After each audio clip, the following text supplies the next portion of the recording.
কুমিল্লায় গোমতীর চরে মাটি লুট করছে একাধিক চক্র।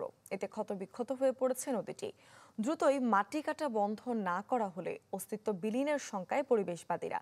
অভিযোগ, সব পক্ষের সমন্বয়ে কাটা হচ্ছে মাটি। শুষ্ক মৌসুমে গোমতী নদীর বুকে চর জেগেছে, কিন্তু বড় বড় খাদ ও গর্ত মানব সৃষ্ট। জানা গেছে, দিনে রাতে চরের বিভিন্ন স্থান থেকে অবৈধ মাটি কাটছে কয়েকটি সিন্ডিকেট।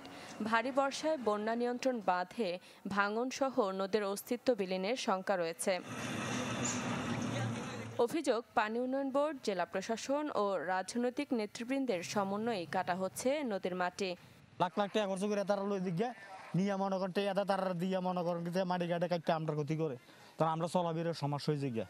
আমরা মৃত্যুর লোক লড়াই করানো লাগবো তারা মাটি কাটলে। আন্ডারগ্রাউন্ড একটা সমন্বয়ের মধ্য দিয়ে কিন্তু এই কাজগুলি হচ্ছে বলে সাধারণ মানুষ মনে করে, এবং আমার মনে হয় সেজন্যই এখানটায় প্রতিরোধের জায়গাটি সঠিকভাবে পালন করা হয় না। এইভাবে এবড়ো অবস্থা, এটা আমার মনে হয় একটা নদী যে এখান দিয়ে গেছে, নদীর আসল বর্ডারটা কোনটা এটাই এখন চেনা যায় না। বাঁধের কাছের মাটিগুলো তারা নিয়ে যাচ্ছে, এটা বাঁধটাকেও তো বিপজ্জনক অবস্থায় ফেলিয়ে দিচ্ছে। যদিও অভিযোগের বিষয়টি এড়িয়ে গেল পানি উন্নয়ন বোর্ড। মাটি কাটা বন্ধে নিয়মিতই অভিযান পরিচালনার দাবি জেলা প্রশাসকের। মাটি কাটতে যদি বাদ হয়, ক্ষতিগ্রস্ত হচ্ছে, সেক্ষেত্রে আমরা সরাসরি মামলা করতেছি তাদের বিরুদ্ধে মামলা।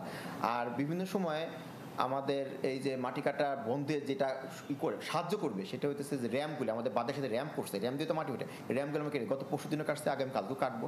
আমাদের অভিযান অব্যাহত আছে। এই কাজগুলো তারা রাতের বেলা করে, রাতে একটা মোবাইল কোড বের হয়ে যাওয়াটাও একটু সময় সাপেক্ষ। আমরা প্রয়োজনীয় ফোর্স না নিয়ে গেলে এখানে দুর্ঘটনা ঘটার নজির রয়েছে। আমরা গিয়ে যাকে স্পটে পাই তাকেই আমরা আইনের আওতায় নিয়ে আসি। ভারত থেকে নেমে আসা গোমতী নদী বয়ে গেছে কুমিল্লার 6টি উপজেলার উপর দিয়ে। Desk report, channel 24। নুডলস খান নাই তো নুডলসই খান নাই।